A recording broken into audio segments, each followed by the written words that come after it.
Everyone. तो बेटा हम पढ़ रहे हैं sexual reproduction in flowering plants और आज की वीडियो में हम देखने वाले हैं वाटर पॉलिनेशन। लास्ट वीडियो में हमने करा था विंड पॉलिनेशन और आज हम करेंगे वाटर पॉलिनेशन। ठीक है, तो वाटर पॉलिनेशन को बेटा हम बोलते हैं हाइड्रोफिली।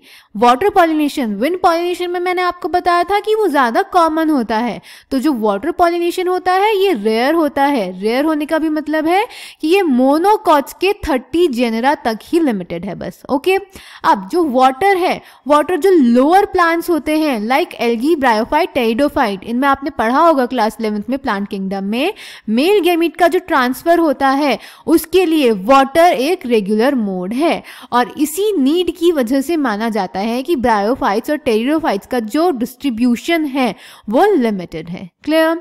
अब अगेन ये मैंने विंड पॉलिनेशन में भी बताया था, जो वाटर पॉलिनेटेड प्लांट्स होते हैं वो नेक्टर प्रोड्यूस नहीं करते और ना ही उनके पास ब्राइटली कलर्ड फ्लावर्स होते हैं। ऐसा क्यों? क्योंकि उन्हें इंसेक्ट्स को अट्रैक्ट नहीं करना होता पॉलिनेशन के लिए। क्लियर? इनके जो पोलन ग्रेन्स होते हैं बेटा वो एक म्यूसिलेजिनस कवरिंग से प्रोटेक्टेड होते हैं ताकि पोलन ग्रेन्स वेट ना हो जाएं।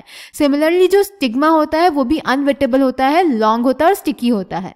पोलन ग्रेन्स लाइट वेट के होते हैं। क्लियर? इनके एग्जांपल्स की अगर बात करें तो फ्रेश वाटर में इनका एग्जांपल है वेलिस्नेरिया और हाइड्रिला और मरीन ग्रासेस में इनका एग्जांपल है ज़ोस्टेरा। क्लियर?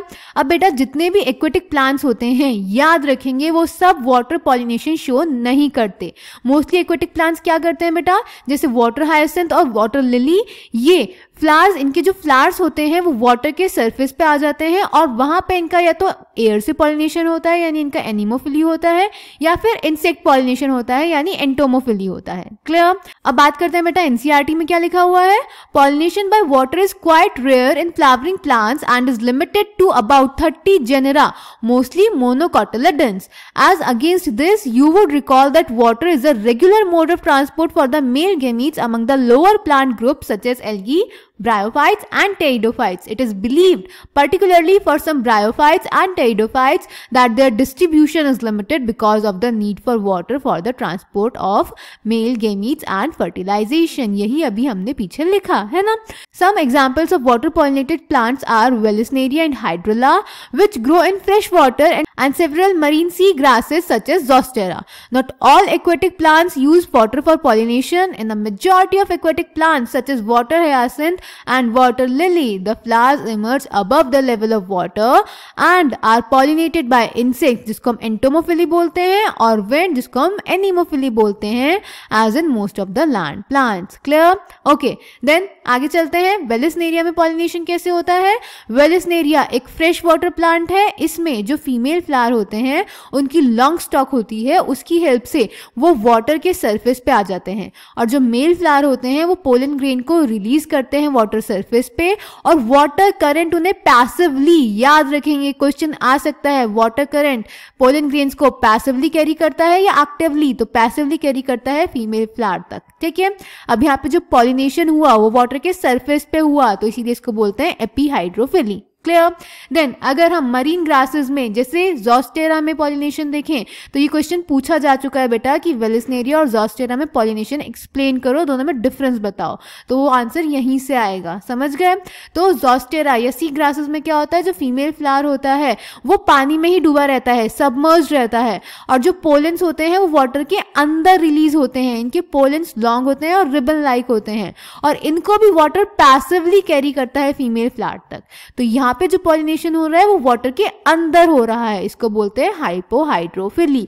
तो ये आपको याद होना चाहिए कि वेलिस्नेरिया में कैसे होता है, ज़ोस्टेरा में कैसे होता है, या फिर फ्रेश वाटर में कैसे हो रहा है, या फिर मरीन में कैसे हो रहा है। क्लियर? अब इसको एनसीईआरटी से देख लेते हैं।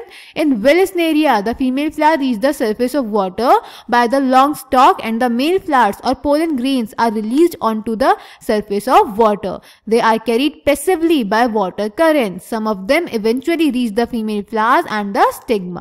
In other group of water pollinated plants such as seagrasses, female flowers remain submerged in water and the pollen grains are released inside the water. Pollen grains in many such species are long, ribbon-like, and they are carried passively inside the water. Some of them reach the stigma and achieve pollination. In most of the water pollinated species, pollen grains are protected from wetting by a mucilaginous covering. ये सब कुछ अभी हमने पीछे देखा. Okay, then both wind and water pollinated flowers are not very colorful and do not produce nectar. ये भी बताया मैंने आपको. What would be the reason for this? तो हम दोनों वीडियोस में ये रीजन बता चुके हैं that they do not need to attract insects and other animals for pollination. Clear. Then हमें डायग्राम दिया हुआ है बेटा वेलिसन एरिया में वाटर पॉलिनेशन का. फीमेल फ्लावर स्टॉक की हेल्प से आ जाएगा सरफेस पे और जो मेल फ्लावर होगा वो भी पोलन ग्रेन सरफेस पे रिलीज करेगा. वाटर उन्हें पैसिवली कैरी करके पॉलिनेशन करवाएगा. इसको हम बोलते हैं एपीहाइड्रोफिली. क्लियर. ये था बेटा वाटर पॉलिनेशन. नेक्स्ट वीडियो में हम करेंगे इंसेक्ट पॉलिनेशन या फिर pollination by animals. Okay, thank you.